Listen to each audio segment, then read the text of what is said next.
Welcome back. I've got Stephen Dwyer on the line. Stephen, how are you? I'm doing well. How are you, Michael? Good to be Uh, with you. Great to be with you as well. I'm really looking forward to this conversation because you do some amazing work and you lead a great organization. So why don't you share a little bit about yourself? Well, myself, I had a unconventional, if you will, background in terms of where I am present day. I grew up always wanting to be a lawyer, and I went to law school, and that's what I did. I became a lawyer, and I was the chief legal officer for ASA for 12 years, and I had been with ASA for another 10 years or so before that. Until I thought, and it was a wonderful job, loved it, loved every minute of it. But it dawned on me that I thought that I can contribute and help the organization, the American Staffing Association, in broader ways, more strategic ways than just from a legal perspective. So I started letting the board of directors know that. I started learning about all of the business units. And then when talks really got serious about me assuming the president and CEO role, it was interesting, Michael. I had to do a lot of soul searching. And I think this is really an important point for anyone thinking about a career transition or a new job or whatnot. I was a lawyer by training and therefore pretty analytical, looking at issues, making decisions. But I recognized that in order to take on this leadership role the way I wanted to do it, I needed to make sure that I was doing it for the right reasons. In other words, when people ask me now what I do, I say I invest in the success of others, which is my employees. But I had to make sure that's really what I wanted to do. And my advice for people in any leadership role is that's what it comes down to. So make sure that's what you want to do and make sure that's what you enjoy. And I love it. Well, I can tell. And congratulations on the appointment as well. It's from somebody that's like, yeah, I'm going to practice law and I'm going to do the lawyer work. And the ASA obviously has been a great organization for quite a long time. So you picked a good organization. Then all of a sudden, here's this opportunity that comes up. And say all of a sudden, it builds up over time, of course. But you ask the right questions of yourself. And I think a lot of times people will say, "Ooh, yeah," they look at the title. Like, "Oh yeah, that would be good. That'll look good on the resume." But there's more to it than that. If that's the only thing you're looking at, that's not a good enough reason. And I tell people that all the time. Yes, it's a great title. Don't get me wrong, but you have to be in it because in order to have that title, you need to live it and breathe it and have it be a part of it and make it your own. Because, I know in the situation with ASA, a lot of times whenever there's a recent appointment or, you're taking over for somebody else that's been there for some time, there's that initial bridge period where the board or whoever you report to, it's like, okay, now we have a new leader. Which direction are they going to go in? Is it going to be the same? Is it going to be dramatically different? And usually it's not dramatically different, but everybody feels like it's going to be like this 180 type of thing. And very rarely do you see that in organizations, even ones that are struggling and they bring somebody in to turn things around. They don't just throw everything out. They have to kind of get a lay of the land. And obviously with the time that you had there in your role prior to taking over, you definitely had some insights to the organization, which I'm sure proved pretty helpful. I think that's right. I think you make an excellent point, Michael. I had seen things from the inside perspective for many years, and therefore I shared with the board along the way when they were considering me for this position and talking with me the things that I thought needed to change and my vision for the organization. And, I had, I'll share with you and your audience an interesting thing. Um, Over the course of this year. It was actually a challenging time for me. I had a health issue, a significant one. Um, and I don't mind sharing, I had a double lung transplant. Big deal. And so I spent a significant time in the hospital waiting to see if there would be a donor. And during that time in the hospital, did a lot of soul searching. And I was very fortunate in that regard. I was fortunate to receive lungs from a donor, but two, to have the time to do some further introspection about, is this what I want to do with my life? And is this where I want to do it? And of course, the answers were yes and yes. And it just reaffirmed my commitment to the American Staffing Association and what I wanted to do. And it also allowed me, and this is something that not a lot of CEOs perhaps have the luxury of doing, and that is taking a few steps back and helping myself and then my employees define what Simon Sinek would call, the golden circle. What is our why? What is our how? And what is our what? And all of those things, when you do, and I can explain a little bit more if you'd like, are very important because the American Staffing Association, as a trade association, does a lot of disparate things. And so to fold those all in together and set that why, what, and how vision for our employees was incredibly, and for our board and for me, incredibly important. Very much so. And having gone through a health scare in my life as well, you're laying in that hospital bed and you start looking at things a little bit differently. And believe me, I wish everyone had the opportunity to really stop and look at things differently. Of course, without a health matter, because sometimes that forces the hand. It's like that's what you're dealing with. You're not going to go out and mow the lawn or go play a bunch of rounds of golf or anything else. You're waiting for new lungs. Very important, and I'm very thankful for the donor that did that because it allows you to continue to lead and do great things and so congratulations on that and good health for you going forward. But from you're reflecting on things because sometimes when you're in that situation you're like, okay, I'm really concerned about my health. I know that we're hopefully going to get a donor and I'll be able to heal up and recover and all of that. But it's one of those things where I see a lot of people go, you know what? I think it's time for a completely different adventure. And you see people do it all the time where they, completely shift careers. They go do something else. They become a photographer or they just do something different.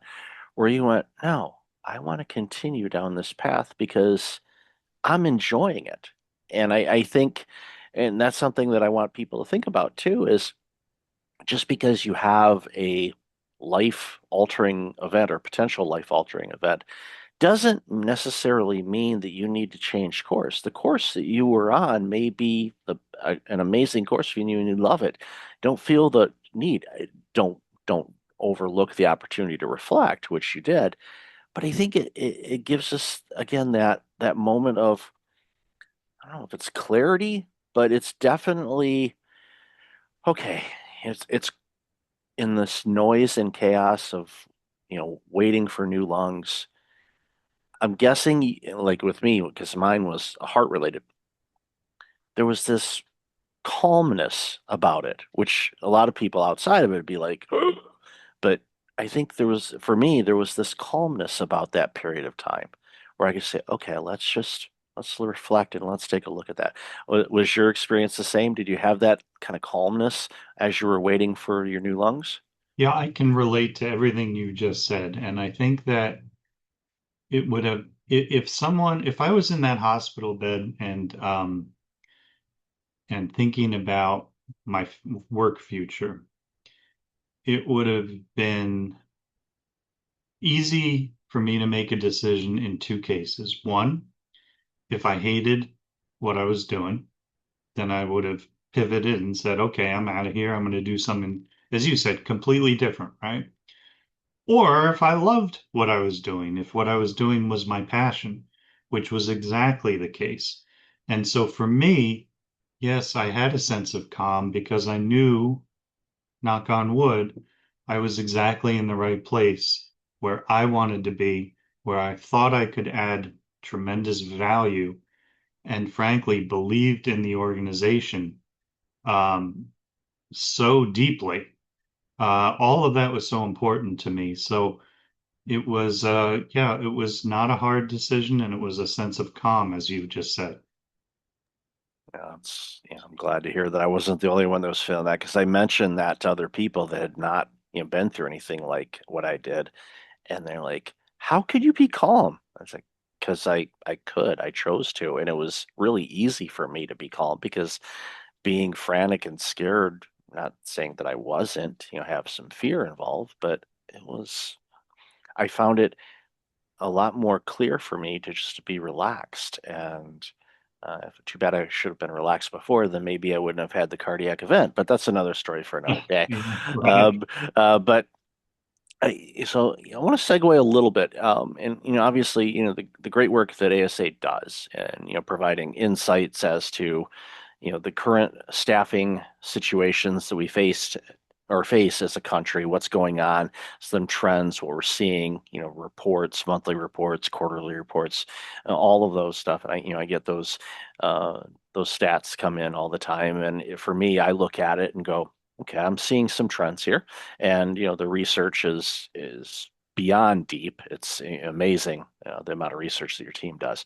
But I'd be amiss to not talk about the kind of the current elephant in the room with the advent of seeing AI implemented in the workforce and all that. And I know that these are the early days, and you and I both remember Mhm. the dot-com era and what an absolute circus that was for trying to find tech people and hiring IT people from all over the world because there just wasn't enough IT people in the States to do all the things that we wanted to do. And then reality kicked in, and things started to sort themselves out. And we saw a lot of companies go under, and there was an alignment of things. And I anticipate we're going to see the same thing with AI, but you guys, obviously get insights to what organizations are doing and thinking and asking. So, what are some of the things that you're seeing from your vantage point that could give organizations some insights on where you think things might go over the next few months. I don't say the next 5 years. I, I don't know what's going to happen in the next 10 minutes, much less the next 5 years anymore. But I'm curious to your thoughts on that. Yeah, I think you're very wise in what you just said in saying, I don't know what's going to happen in the next, years or 5 months, because here's my belief, and notice it's a belief. I don't know. And I think anybody who tells you they know, they're sorely mistaken and will be disappointed. Here's my belief.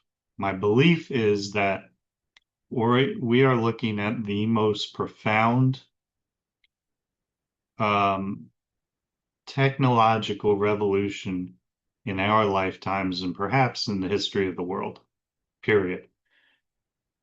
It is such a powerful, profoundly impactful tool that I can't sit here, Michael, and say, I have the slightest idea, like you just said, how in several years this will change the world of work. Clearly we're automating tasks now. Clearly, and it's not just AI, we are seeing companies that, in addition to using artificial intelligence, are using robotics.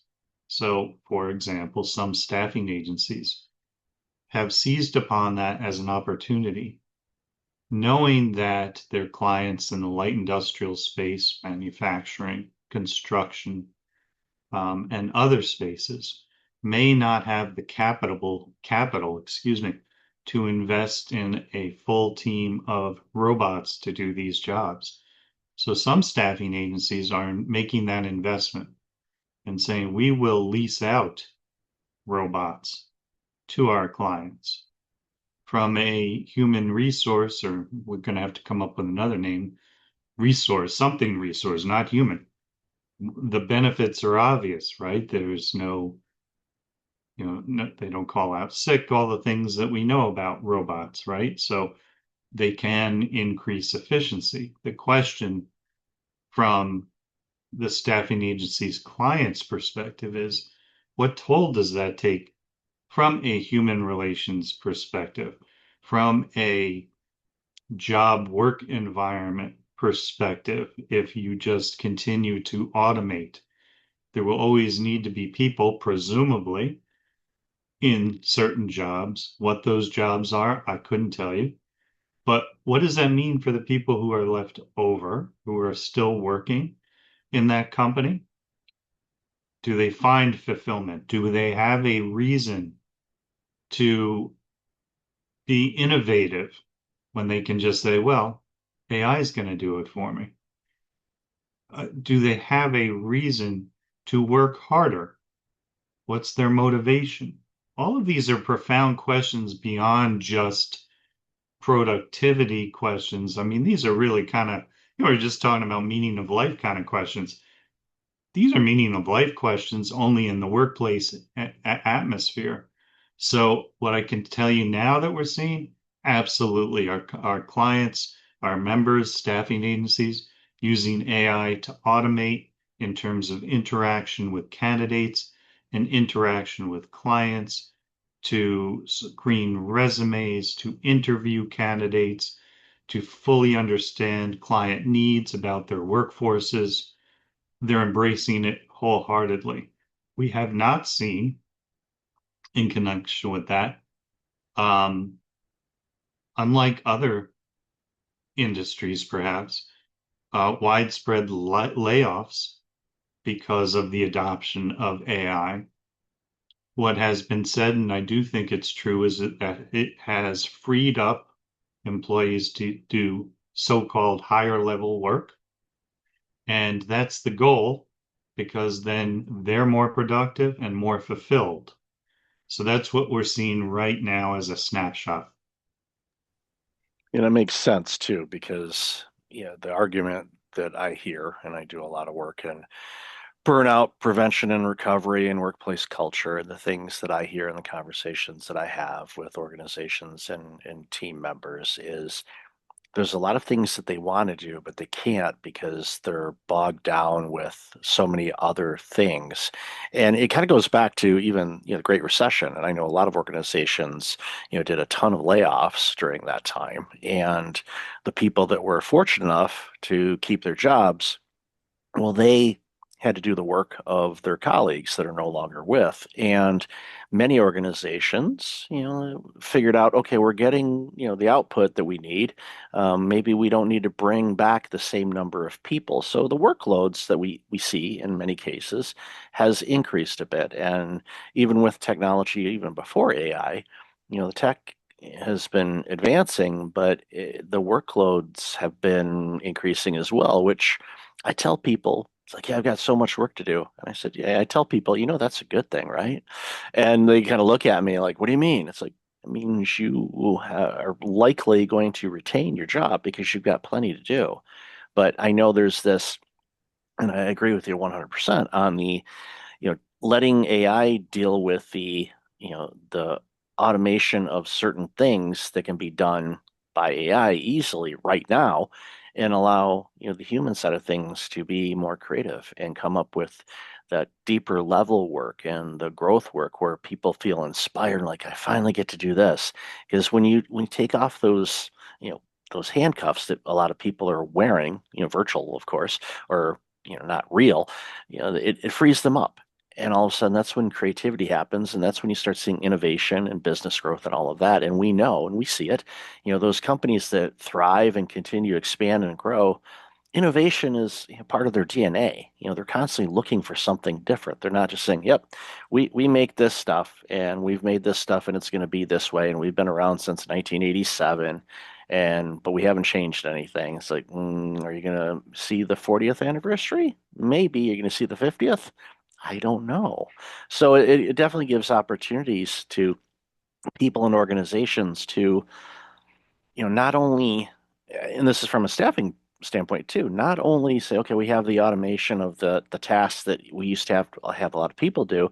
We free this up. Now we have the capital that maybe we can bring on some additional people to go after those projects and things that we've been wanting to do, but we haven't been able to because we've been paying people to do this other stuff. So it actually can innovate growth in hiring of more people. And I think that's a conversation that a lot of people aren't thinking about, but I'm sensing is happening. It's even in these early days. I think that's an excellent point. And here's for your listeners something that we are undertaking just at the beginning of at the beginning stage.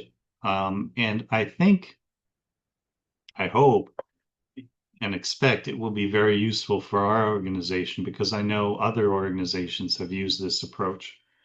Before running headlong into AI,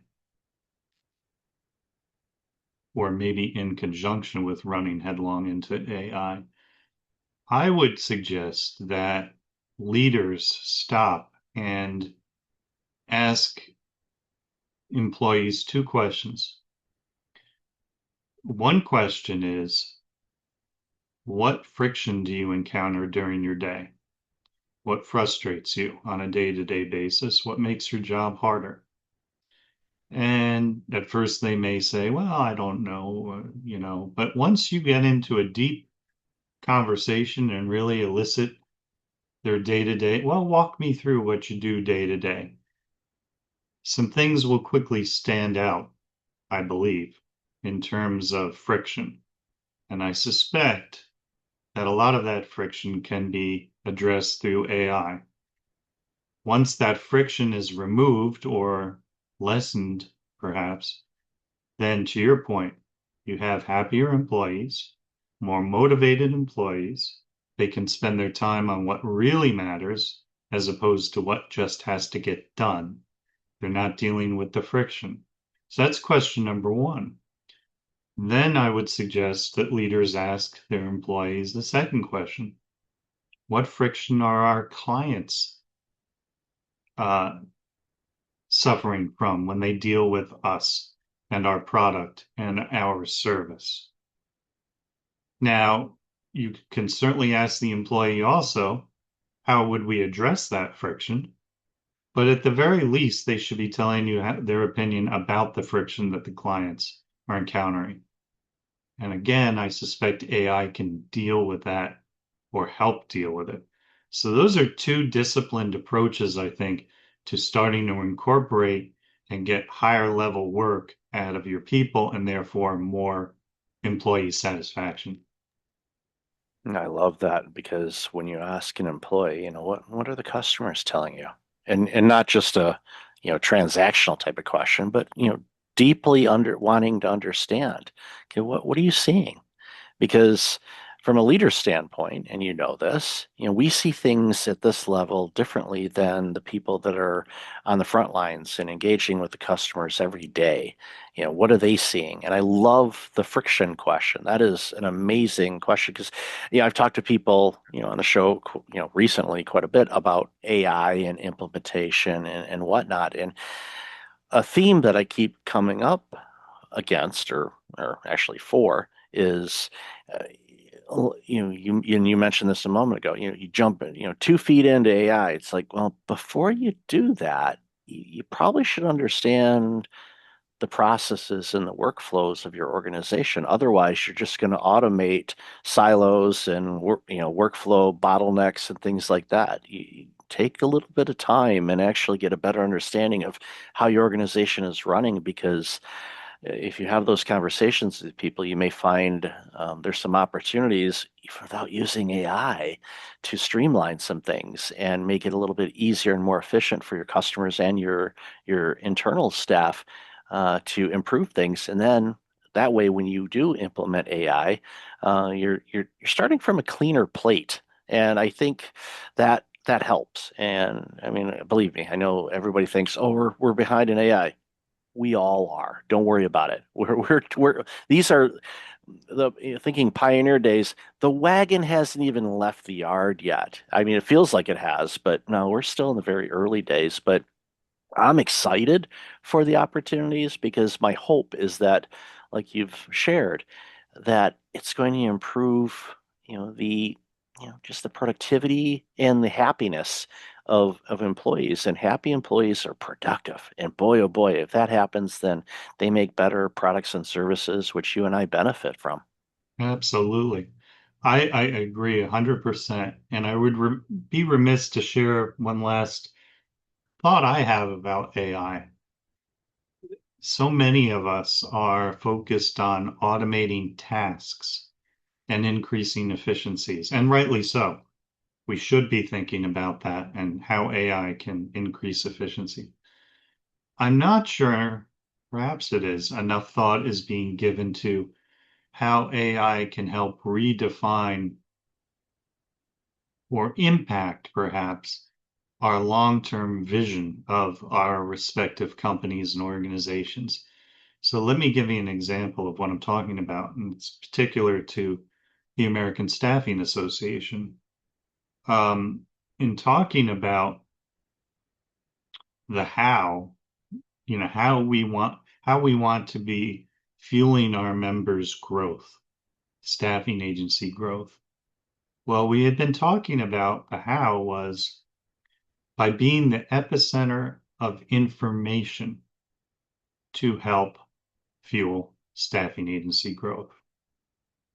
And then we reconsidered with a lot of input from various people, very smart people. Well, have you thought about the impact of AI on that how?